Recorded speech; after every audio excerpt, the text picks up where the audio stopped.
In every game's player community, there are realists who see things for what they are, and those who see only what the marketing people say things will be.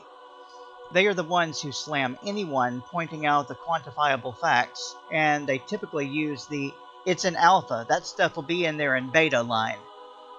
Then beta comes, and they're like, "it's in beta, that stuff will be there at launch." Then the game has an early access period, and they're like, "it's early access. When it goes full live, all that stuff will be there." Then it goes live, and they're like, "it just went live. Every new game like this needs to have some kinks worked out. Give it a month, and that stuff will all be turned on." A month later, and these people have either come to realize that the realists were correct all along, but they refuse to admit it and either play the game as it really is in silence before silently abandoning it once there is no denying that the dream will never come true. Or they end up becoming that game community's most toxic subset, and they will rip the game and its developers 3 new ones before the community management team has a chance to ban them. But they won't stop there. They will take the fight to every outlet they can find. Where am I on this spectrum? Smack dab in the middle. I see and acknowledge what a game really is, but I will never let a developer or community forget what was presented and never delivered on.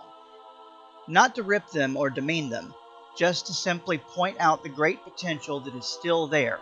In other words, I see what is, but speak to what can be. When Star Trek Online was in development, I always took what we were actually shown as presentation of what the game actually was at that point.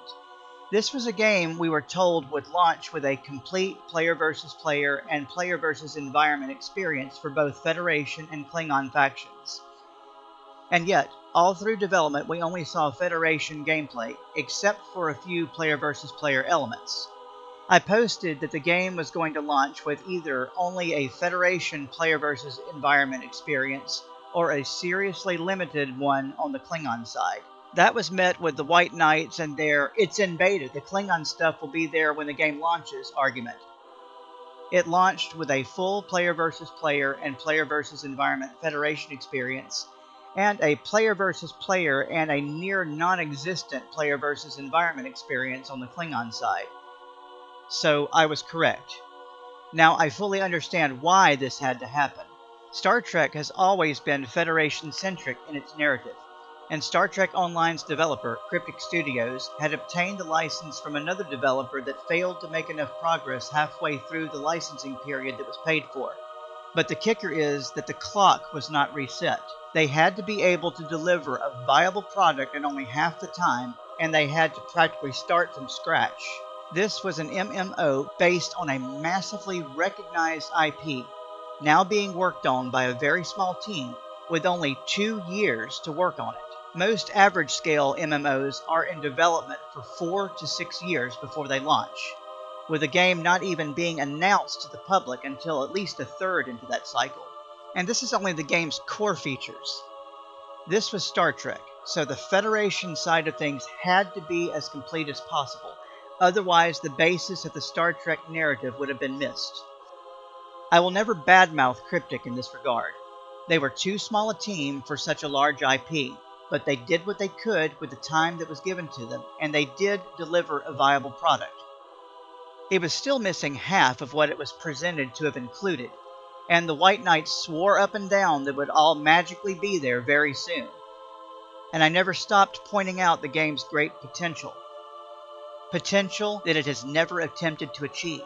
Not because it can't, but because the suits signing the paychecks won't direct the developers to strive for it, only funding what feeds the status quo, which they are comfortable with.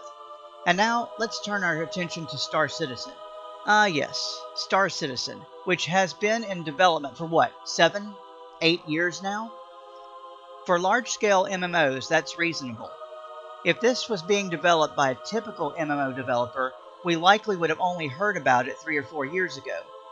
But we have been privy to its existence and progress since day one. The problem with development via crowdfunding is the idea of stretch goals, as in promised features that would be included if funding exceeds its base goal.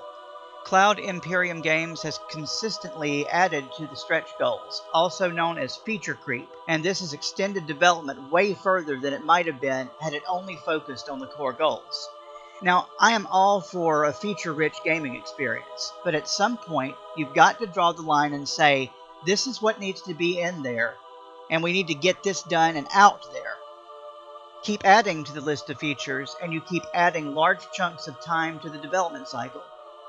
And worse, some features are incompatible with other parts of the game because when those parts were added, they were not taking into account features that were not even dreamed up yet. So those already existing core features need to be reworked. I understand. Chris Roberts wants Star Citizen to be the ultimate space sim, and truly there is no other MMO this ambitious on the market or in the pipeline, so I can understand the long development cycle. At some point though, even Chris is going to have to cut his losses and just go with what he has and get it out there. Cloud Imperium Games can still add features post-launch, but the laundry list of core features needs to get done, and the game needs to launch as soon as those are ready, with anything else dreamed up after coming out as soon as possible. But damn it, stop reinventing the core game, get it finished and fully launched. If the core is solid, then the audience will stick around to see what gets added next. And so long as what gets added remains solid, the game will remain profitable. But we are so past that now. Cloud Imperium Games has continued to draw in funding by selling things that still haven't been produced yet. Those elements which people have paid for must be deployed with the game at launch, or there will be a real lawsuit on their hands if they do not fully refund the money. So every promise they have made to backers associated with what those backers have contributed is now a core game element. I've got a pretty solid idea for a game. If I were to open it up to crowdfunding, I would list only features needed for the core game and ask only for what it should take to produce them. No stretch goals, no perks. Just, this is what we are going to do. If you want to see this, help us make it happen. Anything over and above the core features are things that will delay getting the game into the hands of players. I would abide strictly by one rule: say what you'll do and do what you say. If I have to bribe people with perks or features that would draw me or my team away from the process, then to me it is a waste of resources. I know that people want to get something out of their contribution, but if I were to contribute to a crowd-funded project, I would only really care about whether or not the developer delivers what they said they would. I don't care about hats, shirts, and such. I wouldn't mind product keys for the game that I can give to my friends, but that goes back to what I would care about: delivery of the core product that is promised. Others will have their own opinion, but that's my take on the matter. For GrabJack.com, this is Gregory Jackson.